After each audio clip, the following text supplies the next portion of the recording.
Well, yeah, I'm Caitlin, and I work for NRCS in New Jersey. I live in Pennsylvania. Just a little bit of background about me. I have a farm that I farm with my dad and my husband in Pennsylvania. We do grass-fed beef and pastured hogs, and we're doing chickens and all that jazz. So I try to practice what I preach, but it doesn't always happen. So you can take what I say with a grain of salt if you want. That was a joke. Thank you. All right. So this is me rocking out with some radishes in a field that I was in 2011. And I'm particularly happy in this photo because I had just come back to working. I was working in Pennsylvania at the time. And I was working in Wyoming before this, 2 years before that photo. And where I worked in Wyoming, our precipitation in the county that I worked in, we averaged 12 inches of precip a year. So it was way different than what I was used to from Pennsylvania. And anytime anything was green was alfalfa and barley under pivots or cheatgrass in the springtime. That was really about it. So I went out to this farm that winter and was blown away by these really awesome radishes, and they're not that exciting anymore, but back then that was really exciting. But it's exciting because this was only the second week of October and they're already that big in the second week of October. And so I'm going to talk about some of the lessons that I learned working in Pennsylvania and New Jersey. I'm not going to talk so much about data and stuff like that, but really talk about what I learned and how to get some of these practices implemented. So we did a lot with cover crop, a lot with no-till, a lot with strip cropping, practices like that. And I'm not really going to go into the benefits of all those practices because I think we already all know those benefits. And if you don't, then we can talk about that later. I'm sure you'll learn about it later on this week. So anyway, so this farm here is a veggie farm, and if you're driving down Route 80, you can see the hillsides of this farm in the wintertime, any time of the year now, and it's all green, which is really awesome. So I can't really take a lot of credit for this one because they kind of started doing cover cropping before I came into Pennsylvania, but I'll still talk about it and act like, it was on me. I did it. So, but as Randy said this morning, no farmers are going to say, I want to work on climate change. Some might, and those are really, really high, the really early adapters, the very highly educated, they read a lot. Most farmers are highly educated, so, but most farmers are going to say, I want it to be less wet when it's wet, I want it to be less dry when it's dry. So that's how we come at it, and that's how we try to sell it and focus on their specific reasons as to why that may be. So this particular farm here is a veggie farm. They do lots of veggies, and it's a lot of pick your own stuff. So they were having problems with mud in the fields during the pick your own season, a lot of pick your own peppers, pick your own tomatoes, stuff like that. And so they really started doing cover cropping to help with getting better drainage in their fields and whatnot. And the cool thing about this is that after about 5 years of them doing this, so it was 2 or 3 years after this photo was taken, they started even noticing, they told me one time that even when after it rains and they walk on the fields, it's still squishy. So, and not squishy in a bad way, it's spongy, squishy in a good way, not squishy, muddy squishy. And that was only after 5 years on a vegetable farm that they were seeing those improvements. And I thought that was pretty darn good because, normally we say 5 to 7 years, hang in there for 5 to 7 years, they'll get better. But on a veggie farm, an intensive veggie farm, they were seeing that. And they do tillage. They did a lot of mulching with pumpkins and squashes, like a lot of other people do in no-till systems like that. But a lot of their vegetables were under heavy tillage, and they used cover crops to help with that. So that is just one farm that I wanted to talk about. I don't recommend doing a complete radish field. We had a farmer in New Jersey that did complete radishes at a really heavy rate. And I think it was New Year's Day, the fire company showed up, the police station showed up, because everybody on the road that was driving by thought there was a gas leak. So, yeah, so, You know, this is a really heavy radish plantain. You know, it wasn't mixed with a whole lot of anything other than radishes, maybe a little bit of other things that got shaded out by the radishes. But it worked for them because their neighbors are just their family. So, you know, who cares about their family if they bother their family? But if you are planting radishes, we do recommend like no more than 2 to 3 pounds per acre, mixed with something else for areas that are more populated, just for that reason, so you don't get the police station and the fire station showing up at your house. All right, can you go to the next slide, please? So most of the cover crops that we did, they look like more like something like this. This is a cover crop that was put on in a silage field after the silage came off. And the cool thing about this one here is that it's a dairy farmer. Obviously it was silage farm or silage corn that came off of it. And I think that with the dairy farmers, cover crops are kind of like when you first start drinking wine, you like the really sweet stuff, you know, and then you start learning to start liking the drier wines. And I feel like cover crops and dairy farmers are kind of the same way. They'll always put cover crop after silage because it comes off early. But once they start learning about the cover crops and how great it is, then they'll start planting it in the wintertime after their soybeans come off and after their corn crop comes off. And that's really cool to see when they transition from just after silage to after all their other crops. So this farmer here is definitely an early adopter. You know, he came up with so many great ideas, and just with earlier today we're talking about livestock, and that's not really what I want to talk about too much, but you know, they work on when they redo their barns. How are they going to redo their barns to increase the flow of the air through the barns, and what kind of screens are they going to put in because it's going to be hotter in the summertime and it's going to be colder in the wintertime, and what can they do about that? So this guy here is really was an early adopter, and that's really cool to see.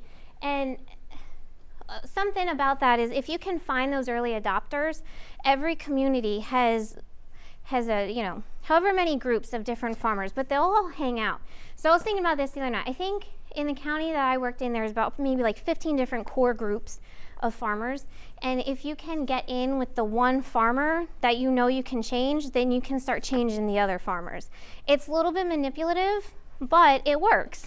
So, you know, find out, you know, where they go to eat lunch, and just kind of sit there and listen and figure out who do they actually listen to in the group, because that's who you want to work with first, because then everybody else will follow that one person. Or if somebody comes in the office, figure out, well, who do they talk about the most, that so-and-so is doing this or so-and-so said to do that, because that's who you want to work with, because that's who will change everybody else.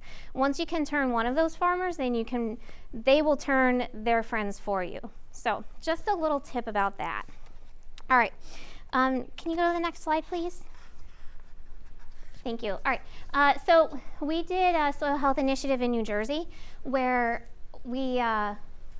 people signed up for our EQIP program, and if they agreed to do a multi-species cover crop for 3 years straight, then our soils team came out and did a whole gamut of tests on their properties for 3 years. Well, it was the baseline and then 3 years of that contract following the cover crops. So this is just cover crop I'm talking about here. And, you know, I say normally like, 5 to 7 years, that's what I'm talking to people, blah, blah, blah. So, you know, honestly, my boss is in the room, sorry, Christine, but when I first heard about this, I was like, we're not going to see anything in like 2 years. Like, this is really like not a good use of our time. But it was really, really cool and surprising that I was totally wrong. So the 2014 here, this green is the baseline. That was before the cover crop started to be implemented. And this is for organic matter here. And then 2015 and 2016, you can see after just a couple years, or even after just 1 year in some of the cases, how the organic matter changed just by 1 year of cover cropping. So that was really, really neat. These are just some of the samples from South Jersey that we did. The loamy sand seemed to really respond to cover crops more than the other textures did. And you know, some of them went up and down, but I think if we did this for a couple more years, we don't have the data from 2017 yet, but that was really encouraging, because I could go to the farmers and say, it doesn't really take 5 to 7 years. Like, we have the data to show that after a year or two, you can see improvements after just 1 year or two. So this was a really, really neat study that we did in New Jersey. All props to the soils team that did it. Next slide, please. Okay, so obviously, I don't know if anybody's seen these infographics. NRCS has a great website that's just filled with infographics that look like that. And if you're doing a presentation at any of the workshops, they're super easy to find and they're super easy to read. They stick in people's minds. So I was doing a presentation last month and it was down in South Jersey, so I was really talking about organic matter and how it can save money for irrigation. So I use this infographic here to really drive home, like, hey, how much money are you spending on irrigation? How much water are you pumping? You know, you can be saving this much money just by increasing your organic matter a little bit. So the website, just Google like NRCS Soils website or something like that. There's a whole section for media, and there's infographics that talks about organic matter, and a whole bunch of other things are in there. So you can use those for your presentations, or if you want to come up with flyers for producers that you're going out to visit. That's some really good information, and there's a lot about organic matter, specifically with water.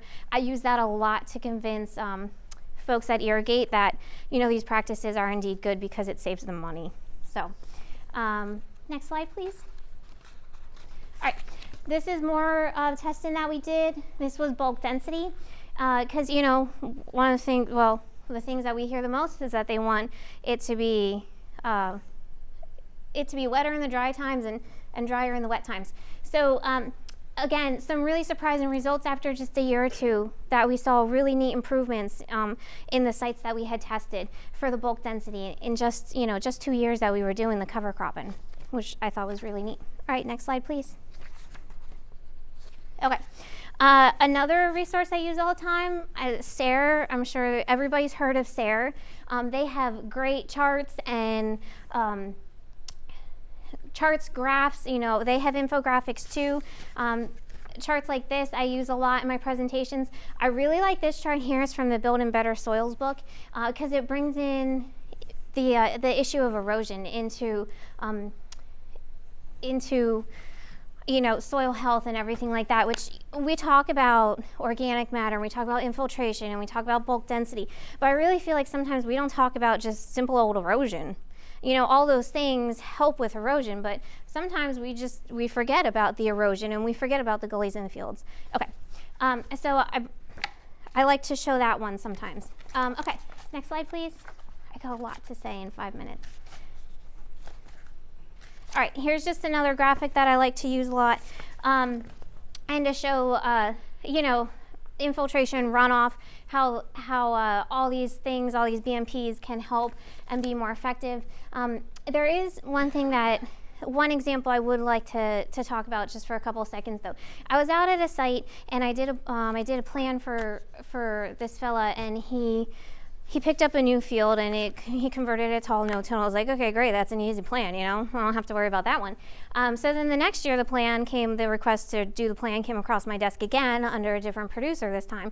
So I was like, okay, I don't know what's going on, but we went out to the field, met with the producer, everything like that, and he was doing no-till. The producer that I did the plan for the year before was all no-till, but that no-till wasn't enough to keep the soil in place. That no-till producer had torn out the contour strips, and so now the new producer who had it before, who farmed it with disc till, he had farmed it with disc till, but he did strip cropping and he farmed it on the contour. And so we went in and we relayed out the strips and the contours and everything like that for him.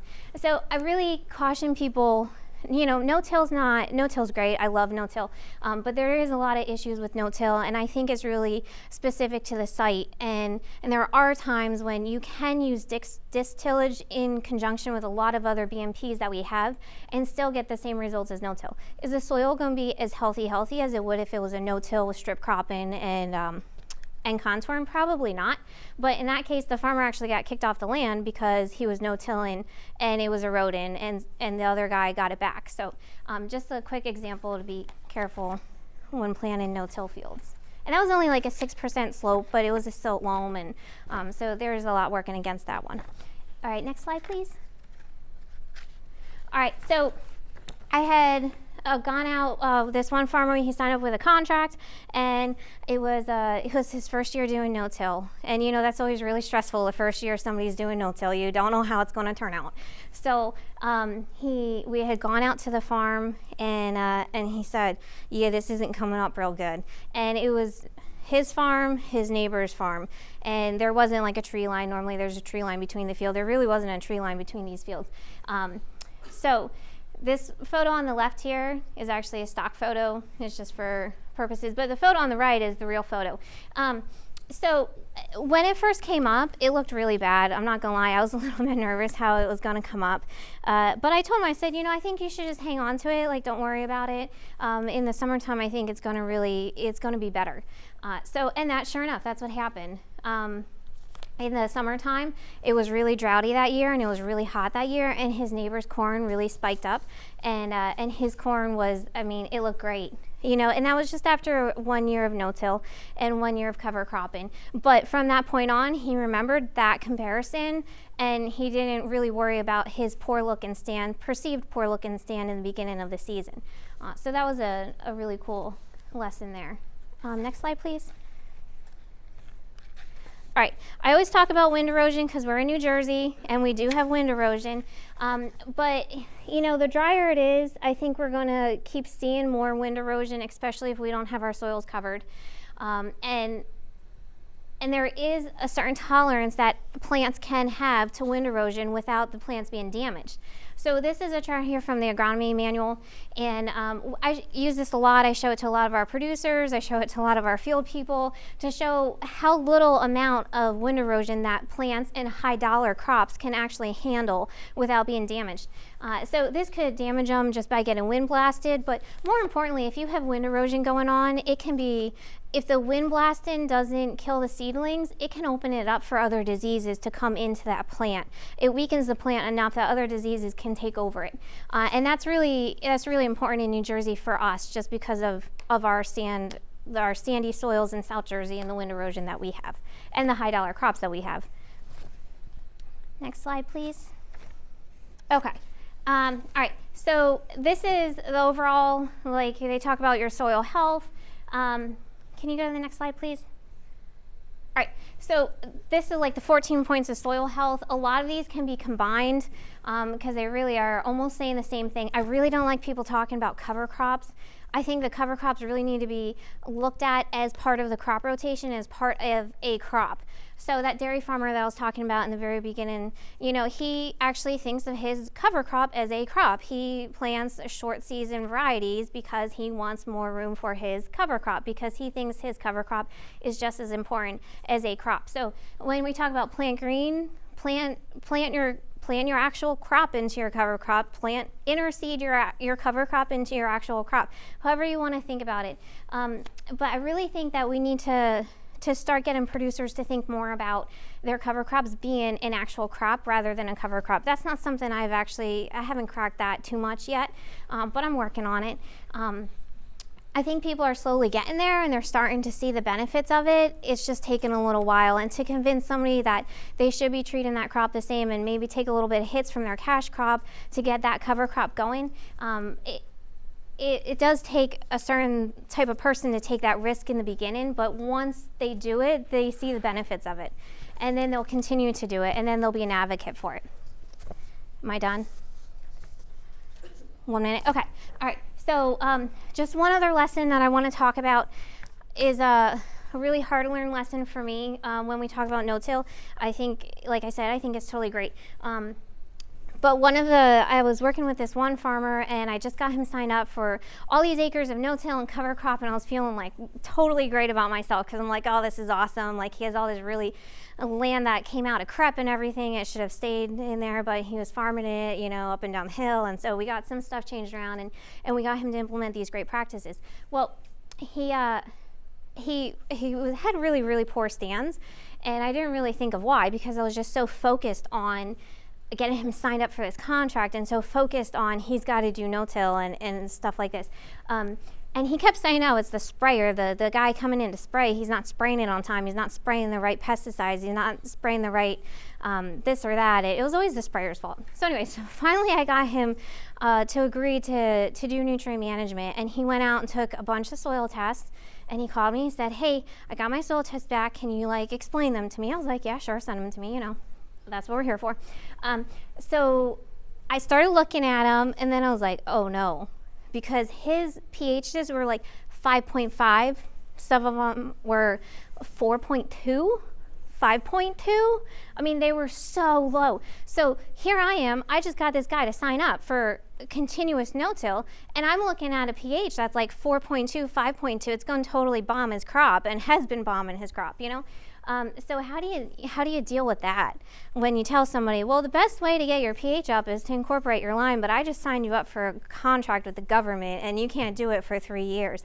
So yeah, it was a little, at first I was amazed that they were so low, and then I was panicked because I remembered that, you know, he just signed up for his contract, and then I was just terrified because I was like, now I'm gonna have to tell this guy that I signed him up for his contract and I can't really fix his problem that quickly. But we talked about it, and we talked about, you know, high quality lime and high quality fine lime and stuff like that, and he wasn't that upset, which was good, but he was a really nice guy. So now I tell everybody, don't jump into no-till, don't jump into these practices. You know, make sure your soils are prepared for it to begin with, make sure you test ahead of time, and the cover crops, make sure you know your rotations ahead of time. Don't prescribe anything that's going to create problems down the line, you know, because he could have been really, really angry with me, and that could have derailed, you know, more people from coming in and working with us. So sometimes we get so caught up in just getting people signed up for contracts or signed up for grants and working with us that we really forget the science behind what we're doing. And that's what happened to me. So I always try to remember the science behind what we're doing and make sure that the science supports what we're doing before we start doing it, if that makes sense. Okay, thank you so much.